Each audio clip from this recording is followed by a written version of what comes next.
नमस्कार। जनवरी माह के करंट अफेयर्स को एक ही वीडियो में हम लोग देखेंगे पूरा। और 1 जनवरी से लेकर 31 जनवरी तक जो भी करंट अफेयर्स की प्रमुख घटनाएं हैं सारी इस वीडियो में रहेंगी। शुरुआत करते हैं। लक्ष्मी सिंह उत्तर प्रदेश की पहली महिला पुलिस कमिश्नर बनी हैं और ये गौतम बुद्ध नगर में नियुक्त हुई हैं। ओके। धनु यात्रा ये उड़ीसा के बरगढ़ में प्रारंभ हुआ है। ओपन एयर थिएटर फेस्टिवल है ये। हाल ही में लेखा महानियंत्रक द्वारा भारत के राजकोषीय घाटा का आंकड़ा दिया गया है, जिसमें ये बताया गया है कि 2022-23 में अप्रैल से नवंबर तक भारत का राजकोषीय घाटा 9.78 लाख करोड़ रुपए आया है। ठीक है, जबकि केंद्रीय बजट में 16.61 लाख करोड़ के लक्ष्य का जो कि 58.9% है। ठीक है, सरकार का जो आय होता है, सरकार का जो व्यय होता है, इन दोनों के बीच का जो अंतर होता है उसी को राजकोषीय घाटा कहा जाता है। ठीक है, अगला है आंध्र प्रदेश सरकार द्वारा 8वीं कक्षा में फातिमा शेख के योगदान पर एक पाठ को शामिल किया गया है। फातिमा शेख कौन थी? ये भारत की पहली महिला मुस्लिम शिक्षिका थी और समाज सुधारिका भी थी। ठीक है, अगला आरटीआई यानी सूचना का अधिकार जवाबदेही में सबसे खराब प्रदर्शन। सतर्क नागरिक संगठन एक संस्था है, इसके द्वारा एक रिपोर्ट जारी की गई है जिसमें आरटीआई की जवाबदेही में सबसे खराब प्रदर्शन तमिलनाडु राज्य का है। यानी जो आरटीआई के तहत जानकारी मांगी जाती है उसका जवाब, उसका निपटान सबसे खराब तमिलनाडु का है। मात्र 14% आरटीआई के मामलों का निपटारा इसने किया है। इसके बाद दूसरे नंबर पर महाराष्ट्र का नंबर आता है जिसने 23% आरटीआई के जवाबदेही की है। ओके, अगला है अमेरिका का प्रतिष्ठित आईएसीपी पुरस्कार यानी international association of chiefs of police का पुरस्कार छत्तीसगढ़ के निजात अभियान को दिया गया है। निजात अभियान एक नशा विरोधी अभियान है। ओके, आगे बढ़ते हैं। उत्कर्ष 2.0 ये क्या है? ये भारतीय रिजर्व बैंक यानी आरबीआई द्वारा लॉन्च किया गया है। 2023 से 2025 की अवधि के लिए ये लॉन्च किया गया है। इससे पहले जो पहला उत्कर्ष था वो 2019 से 2022 तक लॉन्च किया गया था। इसमें निम्न विजन शामिल होंगे। कौन कौन से? इसको लॉन्च करने का मुख्य उद्देश्य है कि आरबीआई में नागरिकों और संस्थानों का सुदृढ़ विश्वास जगाना, पारदर्शी उत्तरदायी शासन की स्थापना, पर्यावरण अनुकूल डिजिटल आधारभूत संरचना को स्थापित करना। ये इसके विजन है किसके? उत्कर्ष 2.0 के। कोनेरू हम्पी भारतीय शतरंज की बहुत ही फेमस खिलाड़ी हैं। विश्व ब्लिट्ज शतरंज चैंपियनशिप जो कि कजाकिस्तान में आयोजित हुई थी उसमें इन्होंने रजत पदक जीता है। ओके, अगला है हाल ही में रिपोर्ट्स विदाउट बॉर्डर्स एक संस्था है, इसके द्वारा एक रिपोर्ट जारी की गई है जिसमें ये बताया गया है कि पिछले 20 सालों में कुल 1668 पत्रकारों की हत्या की गई है या पत्रकार मारे गए हैं। इनमें से सबसे ज़्यादा जो पत्रकार हैं वो सीरिया और इराक में मारे गए हैं जो कि कुल 578 है। यानी इन दोनों देशों में मिलाकर कुल 578 पत्रकार मारे गए हैं। ओके, अगला है आर.के. कृष्ण कुमार। ये टाटा सन्स के पूर्व निदेशक थे, इनका हाल ही में निधन हो गया है आर.के. कृष्ण कुमार का। Ajay Kumar Srivastava Indian Overseas Bank के ये नए सीईओ और एमडी नियुक्त किए गए हैं। बात करें इंडियन ओवरसीज बैंक की तो इसकी स्थापना 10 फरवरी 1937 को हुई थी एम चिदम्बरम चेट्टियार द्वारा। इसका मुख्यालय चेन्नई में स्थित है। अंतर्राष्ट्रीय बाजरा वर्ष 2023 संयुक्त राष्ट्र द्वारा 2023 को अंतर्राष्ट्रीय बाजरा वर्ष घोषित किया गया है। इम्पॉर्टेंट है, याद रखिएगा। लूला डिसिल्वा ये लगातार तीसरी बार ब्राज़ील के राष्ट्रपति बने हैं, ये भी याद रखिएगा। आगे बढ़ते हैं। भारतीय पुस्तकालय कांग्रेस इसका केरल के कन्नूर में उद्घाटन किया गया है। केंद्रीय जासूस प्रशिक्षण संस्थान, देखिए ये अपनी तरह का भारत का छठा संस्थान है, केंद्रीय जासूस प्रशिक्षण संस्थान, जिसकी आधारशिला कर्नाटक के देवलहल्ली में रखी गई है। पहला केंद्रीय जासूस प्रशिक्षण संस्थान 1958 में कलकत्ता में स्थापित किया गया था। इसका कार्य क्या है? डिप्टी एसएसपी रैंक तक के पुलिसकर्मियों को प्रशिक्षण प्रदान करना इस संस्थान का प्रमुख कार्य है। क्रोएशिया यूरोजोन में शामिल होने वाला ये 20वां देश बना। इसके साथ ही ये पासपोर्ट मुक्त शेंगेन क्षेत्र में भी शामिल हुआ। कौन? क्रोएशिया एक यूरोपीय देश है। एलन मस्क, आप सब लोग जानते होंगे, टेस्ला के सीईओ है। टेस्ला जो कि इलेक्ट्रिक वाहन निर्माता कंपनी है। 200 अरब डॉलर की संपत्ति गंवाने वाले ये दुनिया के पहले व्यक्ति बने। इन्होंने नवंबर 2021 में इनकी जो संपत्ति थी वो 340 अरब डॉलर थी और अब वर्तमान में मात्र 137 अरब डॉलर हो गई है। तो ये 200 अरब डॉलर की संपत्ति गंवाने वाले दुनिया के पहले व्यक्ति बने हैं। कौस्तुभ चटर्जी भारत के 78वें ग्रैंड मास्टर बने हैं, पश्चिम बंगाल से हैं। कोलकाता में भारत की पहली अंडर वाटर मेट्रो का निर्माण शुरू हुआ है हुगली नदी पर। अगर हम बात करें भारत की पहली मेट्रो भी, तो वो भी कोलकाता में ही चली थी 1984 में, दमदम से टालीगंज के बीच में। नागपुर में राष्ट्र संत तुकडोजी महाराज विश्वविद्यालय में 108वीं राष्ट्रीय विज्ञान कांग्रेस आयोजित हुई 3 से 7 जनवरी के बीच, और इस बार की थीम थी science and technology for sustainable development with women empowerment. महिला सशक्तिकरण को मुख्य विषय के तौर पर इस बार भारतीय राष्ट्रीय विज्ञान कांग्रेस में रखा गया था। अगला, नोटबंदी। सुप्रीम कोर्ट ने नोटबंदी के फैसले को सही बताया है। 5 सदस्यीय पीठ ने 4-1 के फैसले से सुप्रीम कोर्ट के फैसले को सही बताया। आपको बता दें, ये नोटबंदी कब लागू की गई थी? 8 नवंबर 2016 को। विक्रम मिस्त्री भारत के उपराष्ट्रीय सुरक्षा सलाहकार बनाए गए हैं। महाराष्ट्र, ये देखिए इम्पोर्टेंट है। महाराष्ट्र लोकायुक्त विधेयक पारित करने वाला देश का पहला राज्य जिसमें मुख्यमंत्री और कैबिनेट भी उसके दायरे में अब आएंगे। यानी लोकायुक्त के दायरे में अब महाराष्ट्र के मुख्यमंत्री और वहाँ की कैबिनेट भी आएगी। तो ऐसा करने वाला ये भारत का पहला राज्य बना। इसके अलावा भी देखिए, महाराष्ट्र देश में अब यहाँ पर मैं आपको कुछ और चीज़ें बता दे रहा हूँ कि भारत में लोकायुक्त कानून बनाने वाला पहला राज्य कौन था? उड़ीसा, जिसने 1970 में कानून बनाया था। लेकिन पहला लोकायुक्त नियुक्त करने वाला पहला राज्य कौन बना था? महाराष्ट्र, 1971 में। ओके, आगे बढ़ते हैं। मुख्यमंत्री सुखाश्रय सहायता कोष हिमाचल प्रदेश सरकार द्वारा प्रारंभ किया गया है, ज़रूरतमंद बच्चों और निराश्रित महिलाओं को उच्च शिक्षा की सुविधा प्रदान करने के लिए। विरासत, ये क्या है? भारत की हाथ से बुनी 75 साड़ियों का उत्सव है और ये इसका दूसरा चरण है। 3 से 17 जनवरी तक कपड़ा मंत्रालय द्वारा इसको प्रारंभ किया गया था। इसके जो अन्य चरण होंगे, उसका जो थीम होगा विरासत सेलिब्रेटिंग हेरिटेज, ये हैंडलूम साड़ियों के लिए होगा। विरासत एक धरोहर बुनकरों द्वारा सीधी बिक्री के लिए होगा। और विरासत कल से कल तक, ये इस विरासत के अन्य चरण होंगे। ओके। विश्व ब्रेल दिवस 4 जनवरी को मनाया जाता है लुई ब्रेल की याद में, जिन्होंने ब्रेल लिपि का आविष्कार किया था। पहला ब्रेल दिवस 2019 में मनाया गया था। शिवा चौहान दुनिया के सबसे ऊंचे युद्ध क्षेत्र सियाचिन में तैनात होने वाली पहली महिला अधिकारी बनी। कौन? Shiva Chauhan. Centre for monitoring Indian economy के भारत में बेरोजगारी दर के आंकड़े आए हैं और उसके अनुसार बताया गया है कि दिसंबर 2022 में भारत में 8.3% बेरोजगारी दर थी, जो कि 2022 में सबसे ज़्यादा है। इस दौरान शहरों में 10% और ग्रामीण में 7.5% बेरोजगारी पाई गई। अगर वहीं राज्यों की बात करें तो सबसे ज़्यादा बेरोजगारी वाला राज्य इस दौरान हरियाणा रहा, जिसमें 37.4% बेरोजगारी पाई गई। वहीं दूसरा राजस्थान रहा, जिसमें 28.5% बेरोजगारी दर पाई गई थी। ओके। चीन, ये हाइड्रोजन संचालित ट्रेन शुरू करने वाला विश्व का दूसरा और एशिया का पहला देश बना। पहला देश कौन है जिसने हाइड्रोजन संचालित ट्रेन शुरू किया था? जर्मनी। ओके। जयपुर, राष्ट्रपति द्वारा राजभवन में संविधान उद्यान, मयूर स्तंभ, महात्मा गांधी व महाराणा प्रताप की प्रतिमा का उद्घाटन किया गया। कहाँ? जयपुर के राजभवन में। गुजरात ने जानवरों के लिए भारत की पहली मोबाइल IVF लैब स्थापित की है, जिसमें जानवरों का रिप्रोडक्शन होगा। याद रखिएगा, किसने? गुजरात ने की है। दिनेश कुमार शुक्ला, ये परमाणु ऊर्जा नियामक बोर्ड के नए अध्यक्ष बनाए गए हैं। परमाणु ऊर्जा नियामक बोर्ड का गठन 1983 में हुआ था। ओके। अगला है इमोइनू इरित्पा महोत्सव, ये मणिपुर से संबंधित है। देवी इमोइनू को समर्पित ये त्यौहार है, जो कि स्वास्थ्य और समृद्धि की देवी मानी जाती हैं।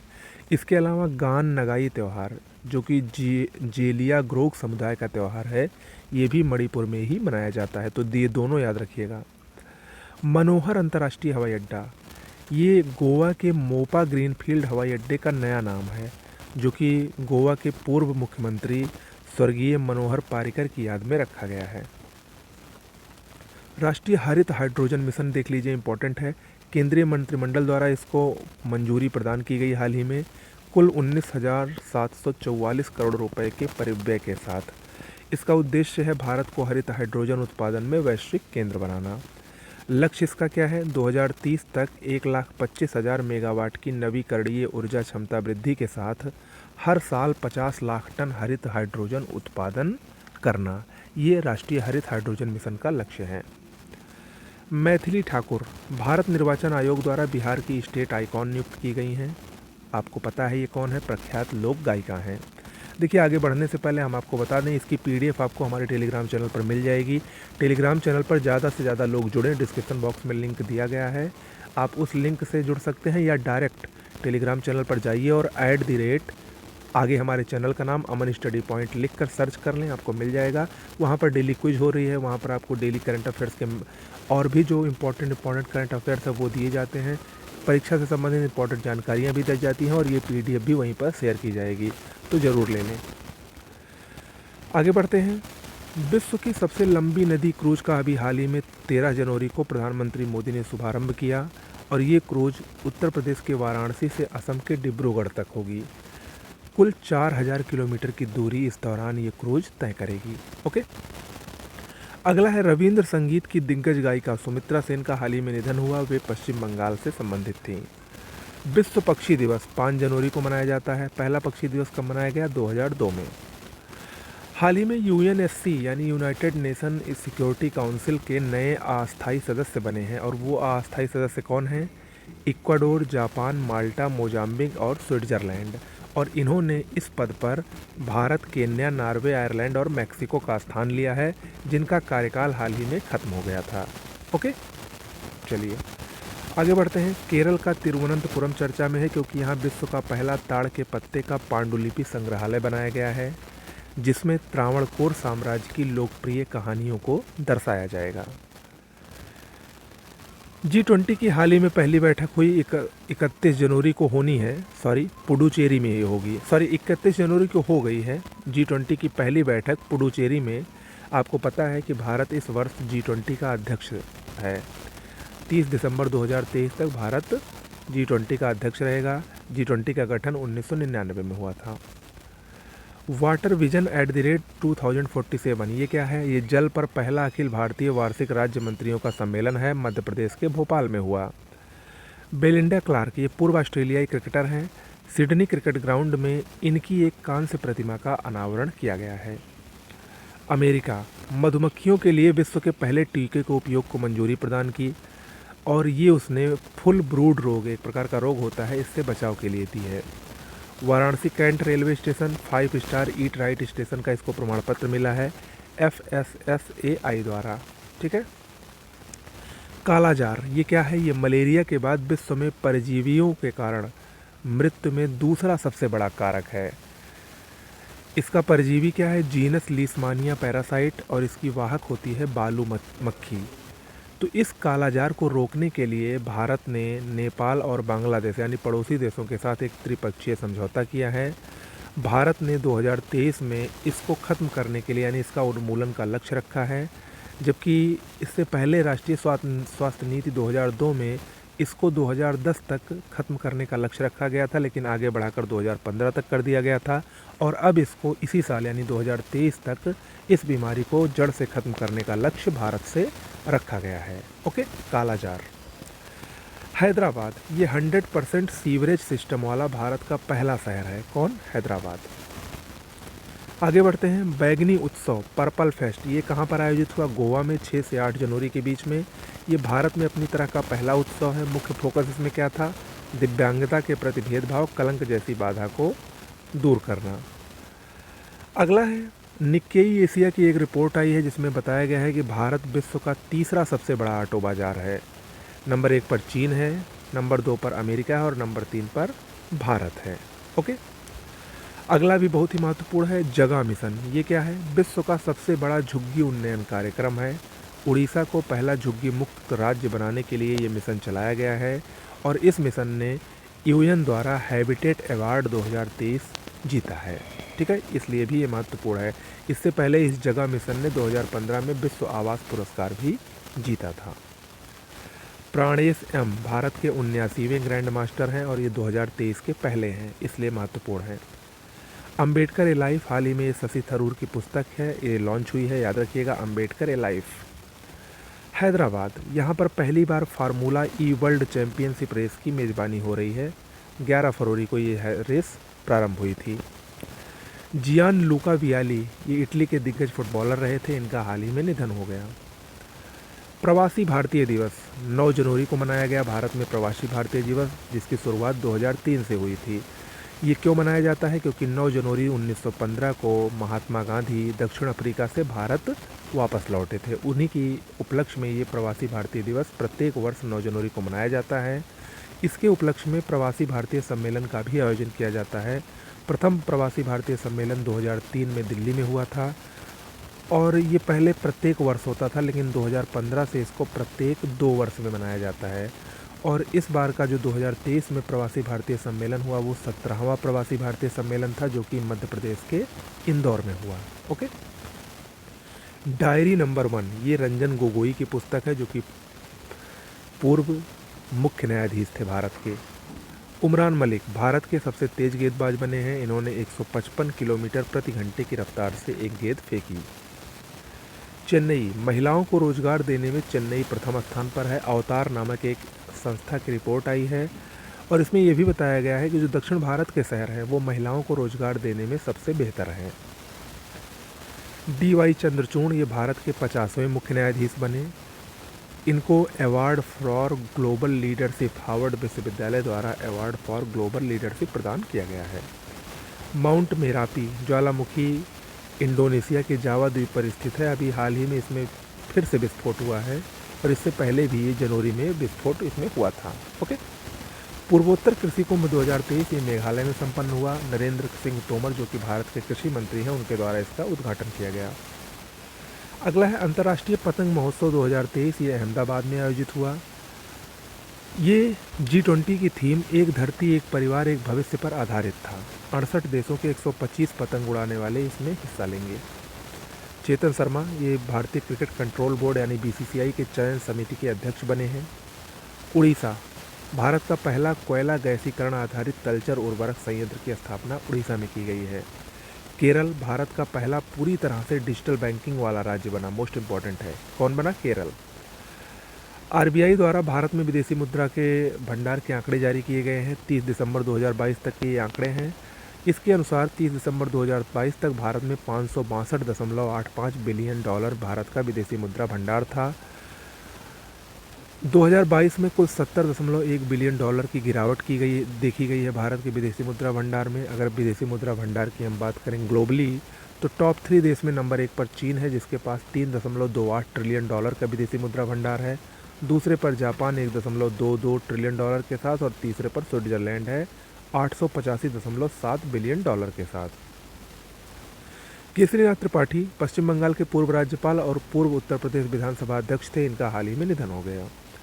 केरल, मनरेगा श्रमिकों को पेंशन प्रदान करने के लिए कल्याण बोर्ड का गठन करेगा और ऐसा करने वाला ये भारत का पहला राज्य होगा। कौन? Kerala. Low smoke superior kerosene तेल ये भारत पेट्रोलियम कॉरपोरेशन लिमिटेड यानी BPCL द्वारा लॉन्च किया गया है और ये किसके लिए लॉन्च किया गया है? भारतीय सेना के लिए। कहाँ पर? जम्मू में। ओके, आगे बढ़ते हैं। विश्व हिंदी दिवस 10 जनवरी को मनाया जाता है। इस बार की हिंदी दिवस की थीम थी हिंदी को जनमत की भाषा बनाना, बगैर उनकी मातृभाषा की महत्ता को भूले। अनाहत सिंह भारतीय स्क्वैश खिलाड़ी हैं। बर्मिंघम अंडर-15 ब्रिटिश जूनियर ओपन में इन्होंने खिताब जीता है। छेरे छेरा पर्व ये छत्तीसगढ़ का पर्व है, छत्तीसगढ़ में मनाया गया। खेती के बाद फसल को अपने घर ले जाने की खुशी में मनाया जाता है। इनोवेशन वीक 2023 10 से 16 जनवरी 2023 के मध्य वाणिज्य और उद्योग मंत्रालय द्वारा इसको मनाया गया। पूरे भारत में उद्यमिता और नवाचार की भावना को बढ़ावा देने के उद्देश्य से ये वीक मनाया गया। डॉक्टर टेमहेंटन ई उदवाडिया ये भारत में लेप्रोस्कोपिक सर्जरी के जनक थे। इनका हाल ही में निधन हो गया। इंपॉर्टेंट है। रहमान राही कश्मीर के पहले ज्ञानपीठ पुरस्कार विजेता थे। इनका भी हाल ही में निधन हो गया। सानिया मिर्जा भारत की प्रसिद्ध टेनिस खिलाड़ी, इन्होंने संन्यास से घोषणा की है, संन्यास भी इन्होंने ले लिया है। Surendra Chawla Paytm payment bank के नए सीईओ और एमडी बने। पेटीएम पेमेंट बैंक क्या है? भारतीय भुगतान बैंक है जिसकी 2015 में स्थापना की गई थी। अगला है राष्ट्रीय युवा दिवस। 12 जनवरी को मनाया जाता है प्रत्येक वर्ष स्वामी विवेकानंद की जयंती के उपलक्ष्य में। सबसे पहले ये कब मनाया गया था? 1984 में मनाया गया था सबसे पहले। 26वां राष्ट्रीय युवा महोत्सव जो कि 2023 में इसी वर्ष हुआ, ये कहाँ पर हुआ? कर्नाटक के हुबली धारवाड़ में 12 से 16 जनवरी के बीच में, जिसकी थीम थी विकसित युवा विकसित भारत। अवनी चतुर्वेदी ये सुखोई लड़ाकू विमान उड़ाने वाली भारत की पहली महिला पायलट बनी, मोस्ट इम्पॉर्टेंट है। दिल्ली ने हाल ही में केंद्रीय प्रदूषण नियंत्रण बोर्ड की रिपोर्ट जारी की है जिसमें बताया गया है कि 2022 में दिल्ली भारत का सबसे प्रदूषित शहर है। ठीक है, देखिए ये प्रदूषण की कई सारी रिपोर्ट आती है। अभी मैंने आपको हाल ही में बताया था इंटरनेशनली जो संस्था है IQ एयर, उसकी भी रिपोर्ट आई है। तो परीक्षा में अलग अलग पूछेगा तो याद रखिएगा, अगर वो केंद्रीय प्रदूषण नियंत्रण बोर्ड यानी भारत की पूछेगा तो उसके अनुसार दिल्ली भारत का सबसे प्रदूषित शहर है, दूसरे पर फरीदाबाद और तीसरे पर गाजियाबाद है। ठीक है, और ये जो प्रदूषण है ये PM 2.5 कणों का सबसे ज़्यादा है। ये एकदम छोटे कण होते हैं जिनका व्यास 2.5 माइक्रोन से कम होता है और जिसकी वजह से ये फेफड़ों और रक्त प्रवाह में सीधे प्रवेश करके उसको नुकसान पहुंचाते हैं। ओके, डिजिटल इंडिया अवार्ड्स 2022 ये इनाम संस्था को दिया गया है जिसका फुल फॉर्म है इलेक्ट्रॉनिक नेशनल एग्रीकल्चर मार्केट, और डिजिटल इंडिया अवार्ड्स में इसको प्लेटिनम अवार्ड से सम्मानित किया गया है। कृषि मंत्रालय द्वारा ये अवार्ड दिया जाता है। कृषि मंडियों को एकीकृत करना ये इनाम का प्रमुख उद्देश्य है। ठीक है, हेनले पासपोर्ट इंडेक्स 2023 कौन सा देश सबसे शक्तिशाली पासपोर्ट धारण करता है उसी की यह रैंकिंग है। कुल 199 देश इस रैंकिंग में शामिल थे। पहला स्थान इसमें जापान को मिला है, यानी जापान के जो नागरिक हैं वो 193 देशों में बिना वीज़ा के यात्रा कर सकते हैं। दूसरे नंबर पर सिंगापुर और दक्षिण कोरिया है। सबसे ख़राब पासपोर्ट अफ़गानिस्तान का है जहां के लोग मात्र 29 देशों में वीज़ा फ्री यात्रा कर सकते हैं।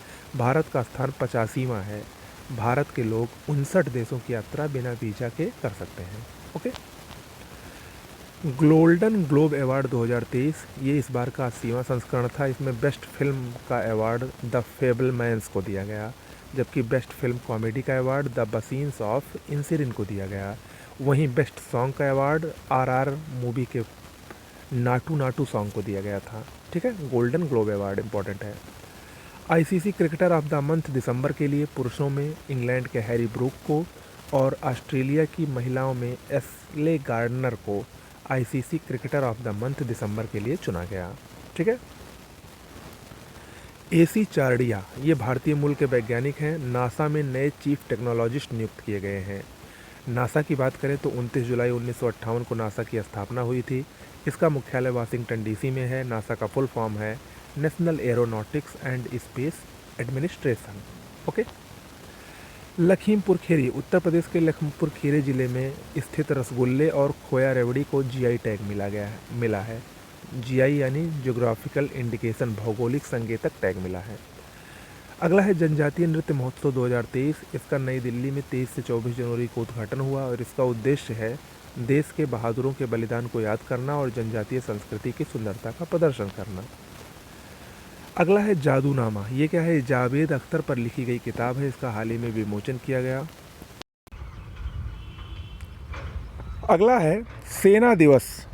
15 जनवरी को प्रत्येक वर्ष की भांति इस वर्ष भी 75वां सेना दिवस मनाया गया। 15 जनवरी 1949 को field marshal KM Cariappa Bharat के पहले भारतीय कमांडर इन चीफ बने थे। उसी की याद में प्रत्येक वर्ष 15 जनवरी को सेना दिवस मनाया जाता है। इस वर्ष 2023 की थीम थी रक्तदान करें जीवन बचाएं। मेघालय का शिलांग हाल ही में चर्चा में है क्योंकि यहाँ पर ऑनलाइन गेमिंग में भारत के पहले उत्कृष्टता केंद्र की स्थापना की जाएगी। अगली खबर इंपॉर्टेंट है। 1 अप्रैल 2023 से पेट्रोल में 20% एथेनॉल का उपयोग होगा, ऐसा सरकार ने कहा है। और ऐसा क्यों किया है? क्योंकि इससे प्रदूषण कम होगा। एथेनॉल धान की भूसी और गन्ने से बनता है। 2040 तक पूरे वैश्विक एथेनॉल उत्पादन का 25% उत्पादन करने का लक्ष्य भारत में अकेले रखा गया है। अगला है एक पुस्तक है ब्रेविंग ए वायरल स्टॉर्म इंडियाज़ कोविड-19 वैक्सीन स्टोरी। ये पुस्तक अभी हाल ही में लॉन्च हुई। आशीष चंदोरकर और सूरज सुधीर इसके लेखक हैं। ओके। अगला है सुल्तान अल जाबिर। ये 28वें जलवायु परिवर्तन सम्मेलन यानी COP28 के अध्यक्ष नामित किए गए हैं। COP28 का आयोजन 30 नवंबर से 12 दिसंबर के बीच दुबई में होना है। शांति कुमारी ये तेलंगाना की पहली महिला मुख्य सचिव नियुक्त की गई हैं। अगला भी इम्पॉर्टेंट है स्काई वॉक। ये भारत का पहला 5G सक्षम ड्रोन है। IG ड्रोन्स द्वारा इसको विकसित किया गया है। 10 किलोग्राम का पेलोड लेकर ये 5 घंटे तक उड़ान भर सकता है और कुल अगर इसकी गति की बात की जाए तो ये 100 किलोमीटर की यात्रा मात्र 12 से 15 मिनट में कर सकता है। तो इसको याद रखिएगा, स्काई वॉक। आगे बढ़ते हैं। हाल ही में एक संस्था ऑक्सफैम द्वारा भारतीय अमीरों पर रिपोर्ट जारी की गई है और उस रिपोर्ट में बताया गया है कि भारत में 1% अमीरों के पास देश की 40% संपत्ति है। भारत में कुल 166 अरबपति 2022 में पाए गए हैं, जबकि 2020 में कुल 102 अरबपति थे। महिला वर्कर को पुरुष वर्कर द्वारा कमाए 1 रुपये की तुलना में केवल 63 पैसे मिलते हैं, ऐसा ऑक्सफैम ने कहा। यानी महिलाओं को मिलने वाली सैलरी पुरुषों की तुलना में काफ़ी कम है। यानी अगर पुरुषों को 1 रुपये मिल रहा है तो महिलाओं को 63 पैसे ही मिलती है, जो कि अपेक्षाकृत कम है। ओके। कैप्टन सुरभि जखमोला ये क्या है? ये सीमा सड़क संगठन यानी BRO में विदेशी असाइनमेंट पर तैनात होने वाली पहली महिला बनी हैं। इनको दंतक प्रोजेक्ट के तहत भूटान भेजा जाएगा। दंतक प्रोजेक्ट क्या है? 24 अप्रैल 1961 से भारत के प्रधानमंत्री जवाहरलाल नेहरू ने इसको प्रारंभ किया था। BRO क्या है? BRO कार्यकारी सड़क निर्माण बल है, जो भारतीय बॉर्डर है उस पर ये सड़क का निर्माण करता है ताकि जो सेना के लिए आवागमन हेतु सुविधा प्रदान कर सकें, उनके खाद्य रसद या अन्य जो उनकी उपयोगिताएं हैं उनके लिए आवागमन के सुलभ साधन प्रदान कर सकें। कौन? BRO।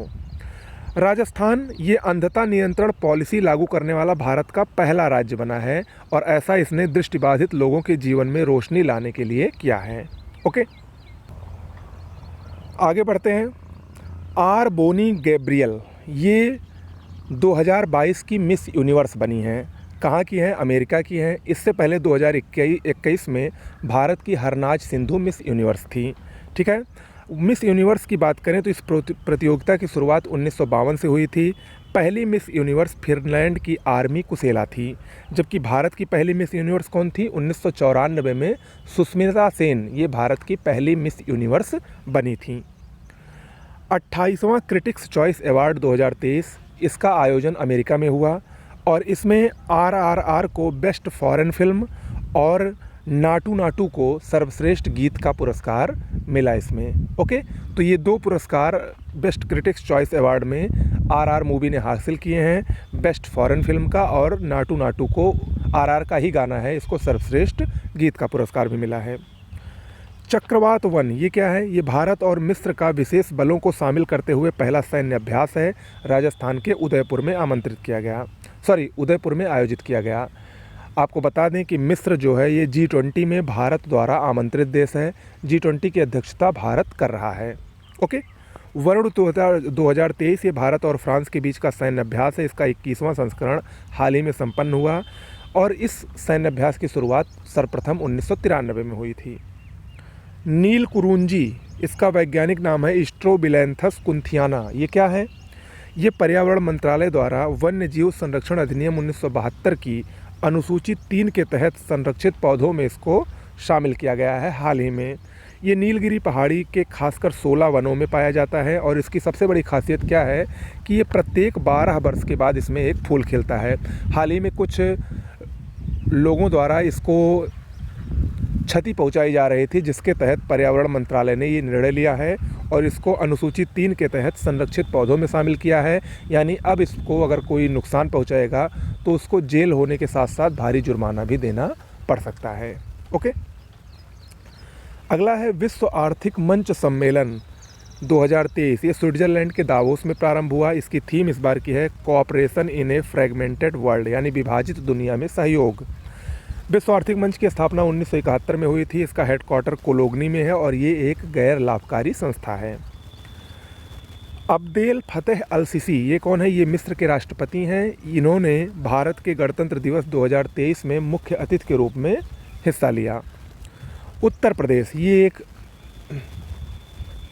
नया डाटा आया है कि उत्तर प्रदेश भारत में सबसे ज़्यादा ऑनलाइन गेम खेलने वाला राज्य बना है।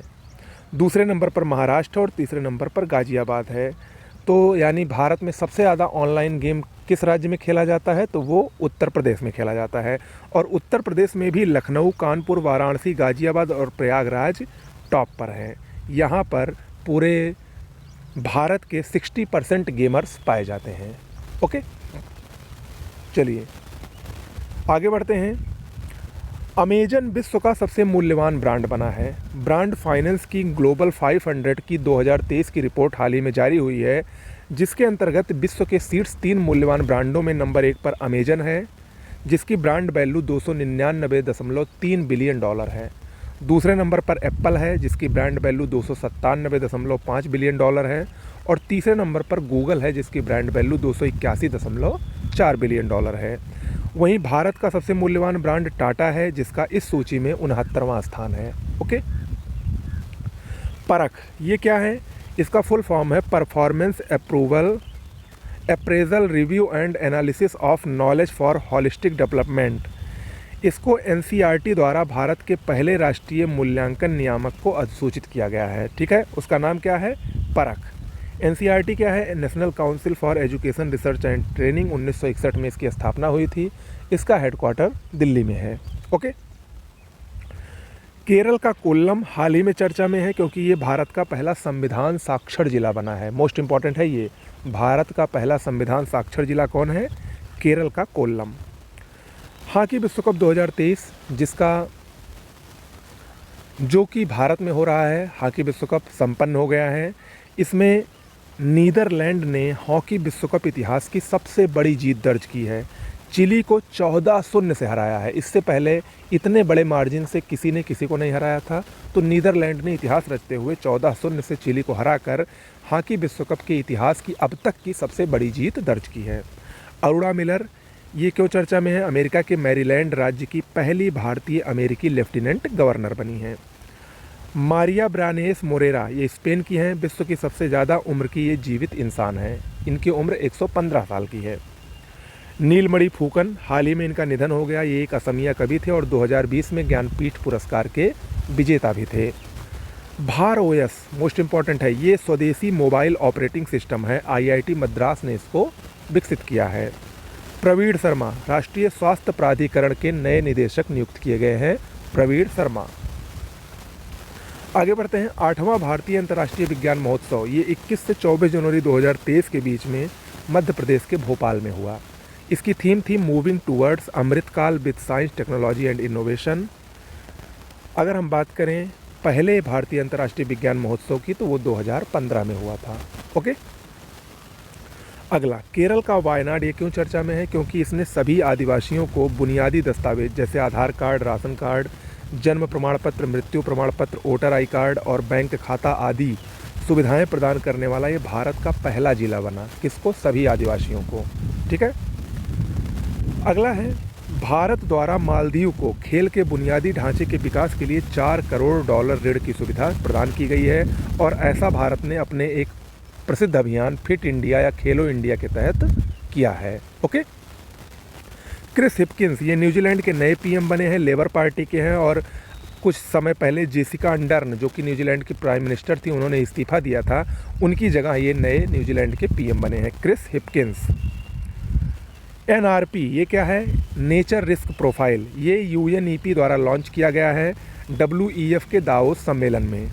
वर्ल्ड इकोनॉमिक फोरम यानी विश्व आर्थिक मंच के दावोस सम्मेलन में इसको लॉन्च किया गया है। याद रखिएगा, NRP nature risk profile.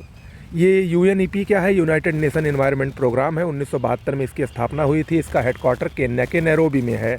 Global 500 जो पुरस्कार है उसका वो इसी यूएनईपी संस्था के द्वारा ही दिया जाता है।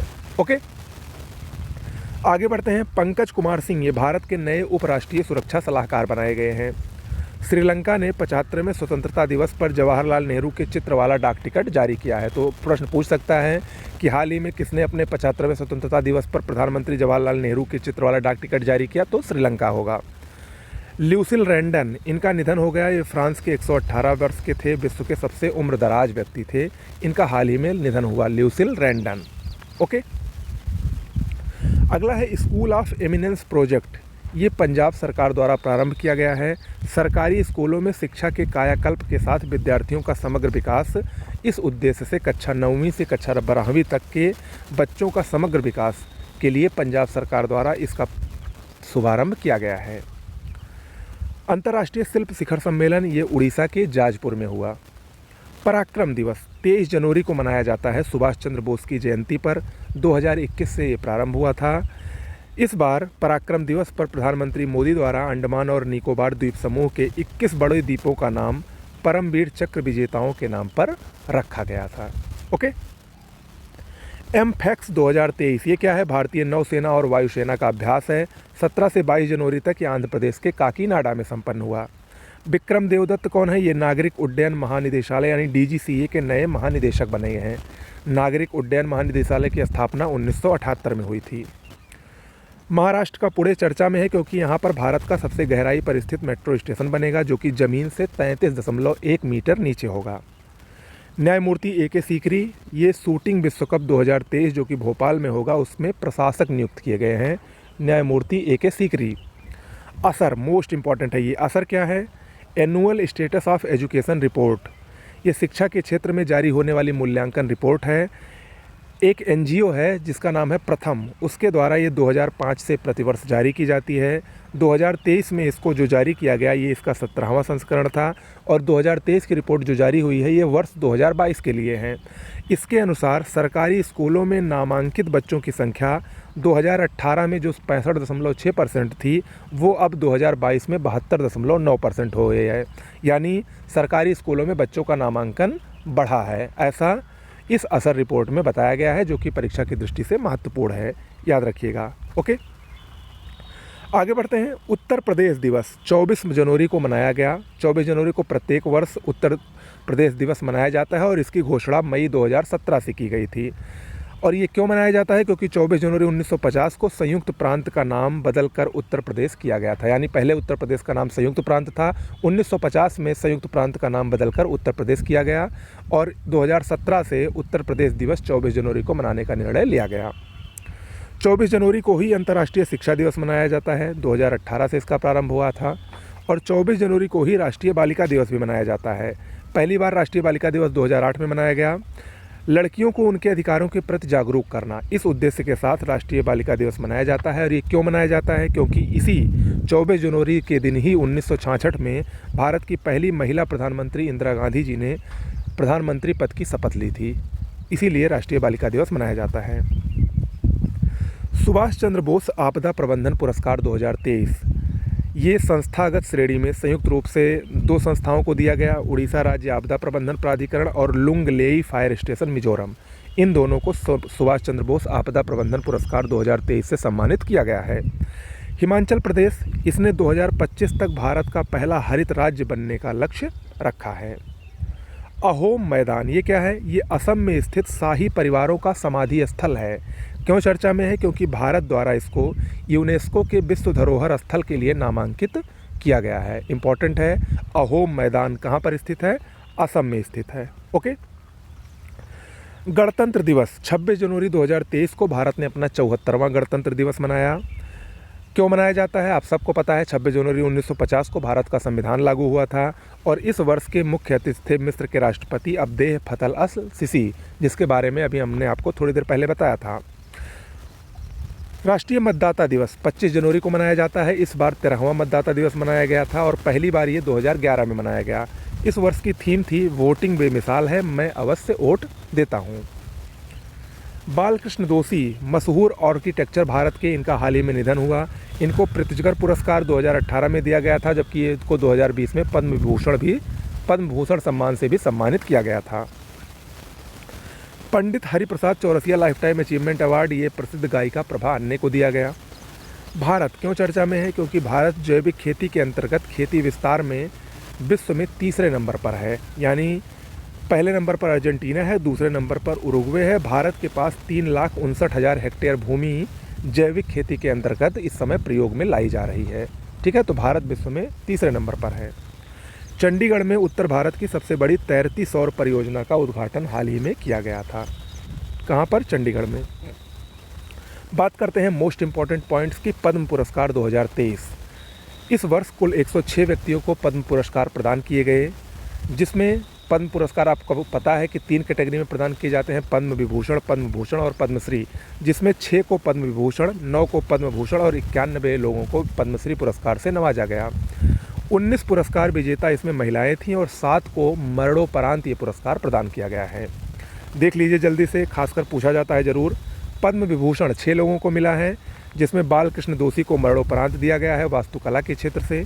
दिलीप महालनोबिस मरणोपरांत इनको भी मिला है चिकित्सा के क्षेत्र में, खासकर जो WHO घोल हम लोग ORS का घोल पीते हैं वो इनकी ही देन है। इन्होंने ही उसका आविष्कार किया था। ORS घोल की खोज भी इन्होंने ही की थी। ओके। मुलायम सिंह यादव को मरणोपरांत दिया गया है लोक मामले के क्षेत्र में। जाकिर हुसैन प्रसिद्ध तबला वादक कला के क्षेत्र में। श्रीनिवास वर्धन को विज्ञान के क्षेत्र में और SM कृष्णा को लोक मामले के क्षेत्र में पद्म विभूषण पुरस्कार से सम्मानित किया गया है।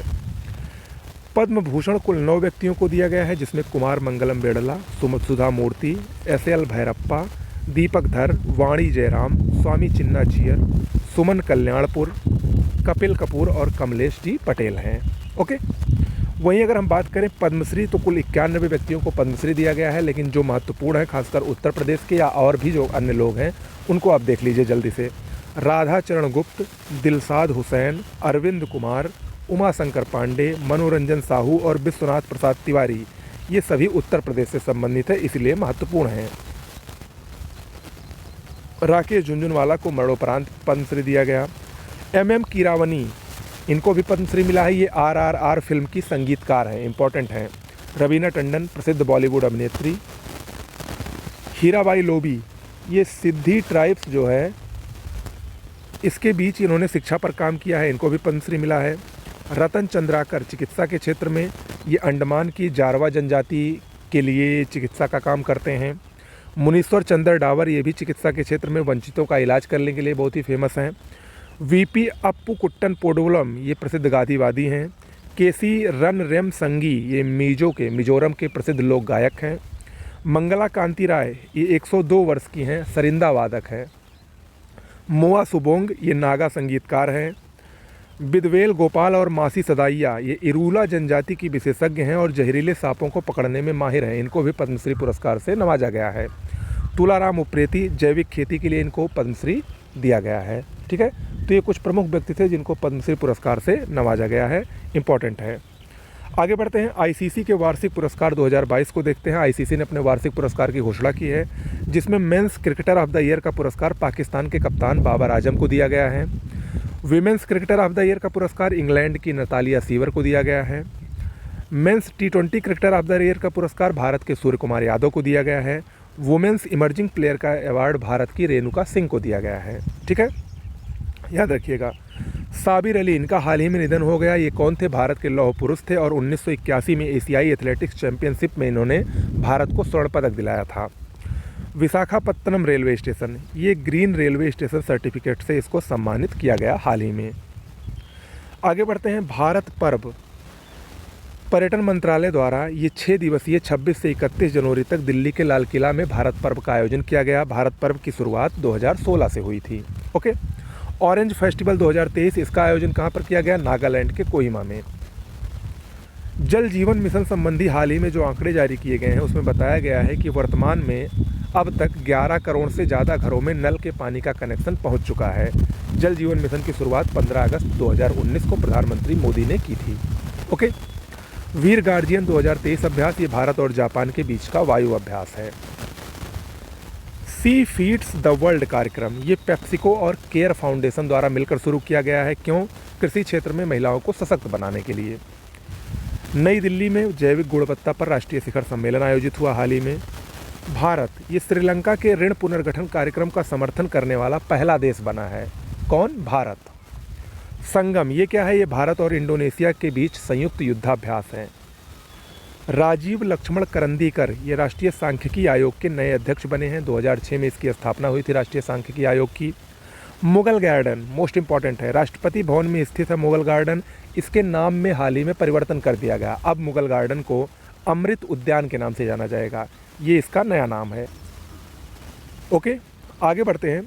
हॉकी विश्व कप 2023 भारत के उड़ीसा में आयोजित हुआ और इसको जर्मनी ने जीता। जर्मनी ने बेल्जियम को 5-4 से हराकर इस विश्व कप को जीता और भारत का इसमें बहुत ही खराब प्रदर्शन था। भारत को इस विश्व कप में 9वां स्थान मिला। आदित्य L1 ये क्या है? ये सूर्य का अध्ययन करने वाला भारत का पहला मिशन है। इसरो के अनुसार ये जून-जुलाई तक लॉन्च होगा। ओके,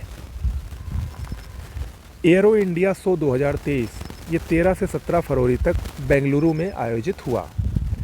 इनकोवैक ये क्या है? भारत की पहली इंट्रानेजल कोविड-19 वैक्सीन है। इसका मतलब ये नाक से दी जाने वाली वैक्सीन है जिसको इंट्रानेजल कहा जाता है।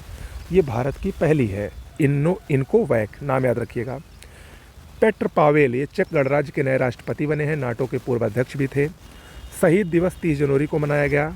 क्यों? क्योंकि 30 जनवरी 1948 को महात्मा गांधी की हत्या की गई थी। उसी के उपलक्ष्य में प्रत्येक वर्ष 30 जनवरी को शहीद दिवस मनाया जाता है। यजुवेंद्र चहल ये T20 में सर्वाधिक विकेट लेने वाले भारतीय क्रिकेटर बन गए हैं। ऑस्ट्रेलियन ओपन 2023 ये टेनिस का ग्रैंड स्लैम में से एक पहला टूर्नामेंट है। इसमें पुरुष एकल का खिताब सर्बिया के नोवाक जोकोविच ने जीता और उन्होंने ये 10वीं बार खिताब जीता। कुल ये उनका 22वां ग्रैंड स्लैम था और इन्होंने स्पेन के दिग्गज टेनिस प्लेयर राफेल नडाल के 22 ग्रैंड स्लैम की बराबरी कर ली है। महिला एकल में बेलारूस की आर्मना सबलेंका ने ये खिताब जीता। उत्तर प्रदेश क्यों चर्चा में है? क्योंकि इसने वंचित वर्गों की बेटियों को सक्षम और आत्मनिर्भर बनाने के लिए समग्र शिक्षा अभियान की शुरुआत की है। अगला है T20 अंडर 19 महिला विश्व कप। दक्षिण अफ्रीका में आयोजित हुआ और ICC ने पहली बार इसको अफ्रीका महाद्वीप में आयोजित किया। इसका विजेता भारत बना। भारत ने फाइनल में इंग्लैंड को हराया और ICC विश्व कप में महिला टीम पहली बार विजेता बनी है किसी भी ICC इवेंट में। इसमें भारतीय कप्तान कौन थी? शेफाली वर्मा थी। ओके, तो ये आपका पूरे महीने का करंट अफेयर्स था। 1 जनवरी से 31 जनवरी तक यानी एक महीने का कंप्लीट करंट अफेयर्स था। इसको आप देख लीजिएगा, 1-2 बार सुन लीजिएगा, याद हो जाएगा। और इसकी PDF जो है वो टेलीग्राम चैनल पर उपलब्ध है। टेलीग्राम से जुड़ने का लिंक डिस्क्रिप्शन बॉक्स में दिया गया है। वीडियो अच्छा लगा हो तो लाइक शेयर सब्सक्राइब जरूर कर दीजिएगा। नमस्कार।